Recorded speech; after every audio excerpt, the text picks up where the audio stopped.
didn't notice the shadow at first, which is what still unsettles me the most, because it means it had already been there, stretched thin against the living room wall, blending in so naturally with the dim glow of the streetlight outside that my brain accepted it without question, the way we accept the hum of a refrigerator or the ticking of a clock. And it was only when it moved, slowly, deliberately, against the grain of everything I knew about shadows, that my body reacted before my mind could. A sudden tightness in my chest, a shallow breath caught halfway in, because shadows aren't supposed to move unless something else does, and nothing in my house was moving. Not the curtains, not the air, not the quiet that had settled so deeply into the night it felt like the house itself was holding its breath. And as I sat there on the couch, phone forgotten on the table, TV muted but still casting its faint glow, I watched that dark shape stretch upward along the wall near the hallway, growing taller in a way that suggested posture, intention, like something unseen had straightened itself just out of view. And I told myself over and over that it had to be headlights, or a tree branch, or my eyes playing tricks on me after too many late nights. But the street outside was empty, the trees were still, and the shadow didn't flicker or fade the way light-born shadows do. It remained solid, heavy, darker than it should have been, and when it shifted again, this time sliding laterally along the wall as if testing the space, mapping it, I felt that unmistakable sense of being watched crawl up my spine, the kind that makes your skin prickle and your instincts scream even when there's no logical reason for fear. And I stood up slowly, my movements careful and quiet, afraid that if I moved too fast, the shadow would react. And as I edged toward the light switch, my eyes never left the wall, watching the way the shape bent unnaturally at the edges, like it didn't fully understand the surface it was pressed against. And when I finally flicked the light on, the shadow vanished instantly, leaving behind nothing but a blank wall and the sound of my own breathing, loud and uneven in the sudden brightness. And for a moment I laughed, shaky and relieved, convinced I'd let my imagination run too far ahead of me, until I turned the light off again and watched the shadow reappear immediately in the exact same place, the exact same shape, as if it had never left, as if it had only been waiting. And that was when panic truly set in, because whatever was creating it wasn't affected by the light. It didn't belong to the room, it was merely overlapping it. And I backed away, heart pounding, retreating toward the hallway while the shadow began to elongate again, creeping higher up the wall, its top reaching toward the ceiling as though standing on something invisible. And I realized with a cold clarity that it was no longer reacting to me. I was reacting to it. And as the minutes dragged on, the shadow began to change subtly, its edges sharpening, its center darkening, like it was becoming more confident, more defined. And I stood frozen, listening to the oppressive silence of the house. No footsteps, no sounds of movement, just the quiet presence of something that shouldn't have been there. And when the shadow finally pulled away from the wall, shrinking not downward but inward, collapsing into itself as if stepping back through an unseen doorway, I didn't feel relief, only dread, because it hadn't faded, it had withdrawn.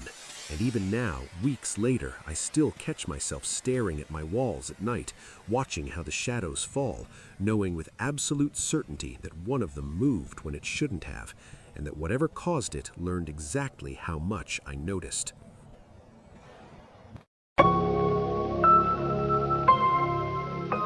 The first sound was so quiet that I almost ignored it. Almost. It was late at night, well past midnight, and I was lying in bed scrolling through my phone, the room lit only by the soft glow of the screen. The house was silent in that familiar way it gets when everyone else is asleep. No traffic, no voices, just the faint hum of electricity in the walls. That's why the sound stood out. A soft tap, followed by a brief pause. At first, I told myself it was nothing. Maybe a branch brushing against the side of the house. Maybe an animal. Houses make noises at night. That's normal. Then I heard it again. Another tap. This one slightly firmer. I sat up in bed, phone forgotten in my hand, listening. The sound had come from the window on the far side of the house, the one in the guest room. I stayed perfectly still, holding my breath, waiting for something else to happen. Nothing did. After a few seconds, I relaxed. I lay back down, trying to shake the uneasy feeling creeping into my chest. I told myself I was being paranoid. But just as I started to settle, I heard it again, this time closer. A slow, deliberate pressure against glass. This sound came from the living room window. My heart started to race. The living room was directly below my bedroom. I knew that window well. It faced the side yard, mostly hidden from the street.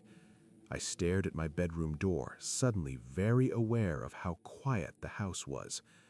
I grabbed my phone and turned on the flashlight, even though I knew it wouldn't help much. I listened again. A few seconds passed.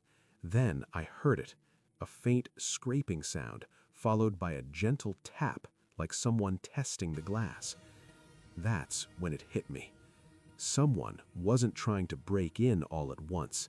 They were checking. I stayed in my room, frozen, listening as carefully as I could. The sound stopped at the living room window, and for a moment I thought maybe I had imagined everything. Then, from the kitchen side of the house, I heard it again. Tap. Pause. Tap. My stomach dropped. The kitchen window was next.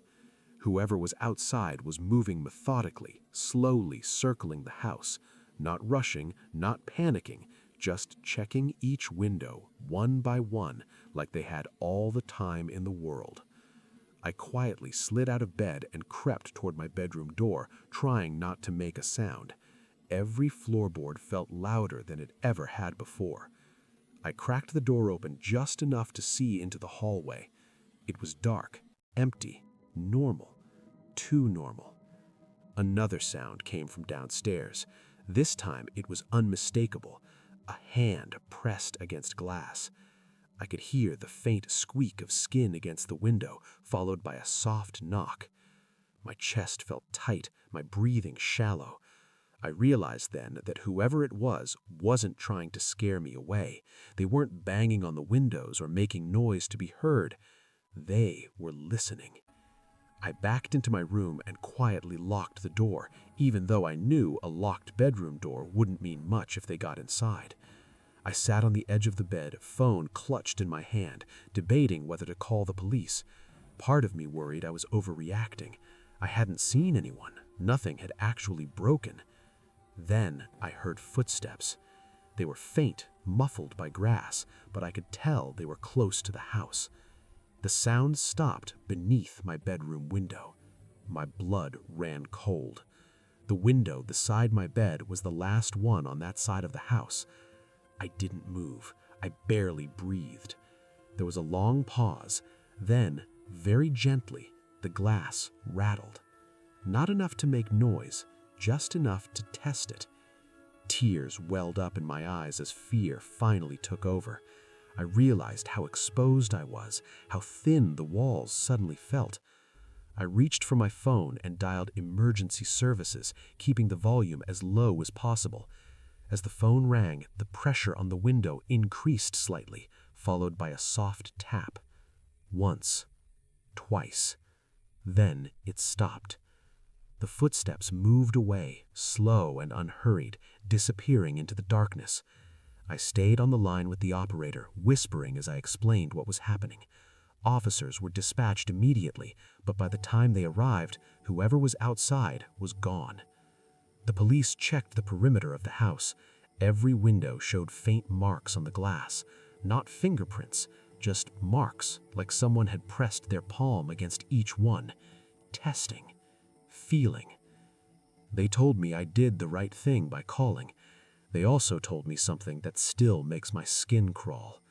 Whoever it was knew the layout of the house. They didn't check the windows randomly.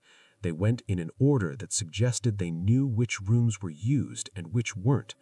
They saved my bedroom for last. I didn't sleep that night, or the next few nights after that. Even now, months later, I check my windows every night before bed. I lock them. I check them again.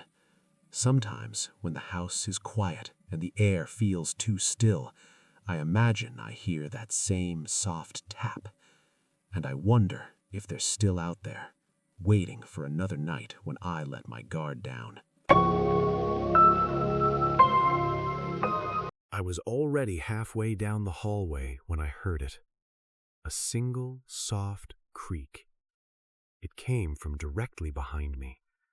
I stopped walking immediately, my foot still hovering slightly above the floor, my body frozen in that instinctive way you freeze when something feels wrong before you've had time to think. The house was quiet, too quiet, and the sound hadn't been random. It was the unmistakable groan of old wood bending under weight. Someone had stepped where I'd just been. I didn't turn around right away. I don't know why. Maybe part of me hoped that if I stayed still long enough, I'd convince myself it was nothing. Houses make noises. Floorboards settle. That's what I told myself as my heart started beating faster. Then I heard it again. Another creak. Closer this time. I was home alone. I was absolutely sure of that. I'd locked the doors, checked the windows, and spent the entire evening by myself. No TV was on, no music, no background noise to mask footsteps. The sound had been clear and deliberate. Something was moving behind me. Slowly, I turned my head just enough to look over my shoulder. The hallway behind me was empty, stretching back into darkness. The light from the living room didn't quite reach that far, and the shadows pooled thickly along the walls. Nothing moved. Nothing looked out of place. I stood there for several seconds, listening. Nothing. My shoulders loosened slightly, and I let out a quiet breath I hadn't realized I was holding. Maybe it really was just the house settling. Maybe my nerves were on edge for no reason. I started to move again, telling myself not to overthink it. That's when the floorboard creaked a third time, right behind me. This time there was no mistaking it. The sound was heavier, longer, as if someone had shifted their weight instead of taking a step. I felt a chill crawl up my spine, my skin prickling with the unmistakable sensation of being watched. I walked faster, not quite running but close, trying not to make any noise myself. The hallway opened into the kitchen, and I headed straight for the light switch. The moment I flipped it on, the room flooded with harsh yellow light. I turned around. Still nothing. The hallway behind me was empty, just as it had been before. No movement, no sound, just the same dark stretch of space I'd walked through moments earlier. I stared there, waiting for something to change, for something to reveal itself. Nothing did. I told myself to calm down. Fear makes you imagine things. The house was old. Old houses creak. I repeated that in my head as I grabbed a glass of water, my hands shaking slightly as I filled it at the sink. I kept glancing over my shoulder, half expecting to see something standing there. The floor remained silent. I decided to head upstairs and go to bed. I didn't like the idea of staying awake, alone with my thoughts, letting every small sound get to me. Sleep felt safer somehow. As I climbed the stairs, each step seemed louder than usual, the wood groaning under my weight. At the top of the stairs,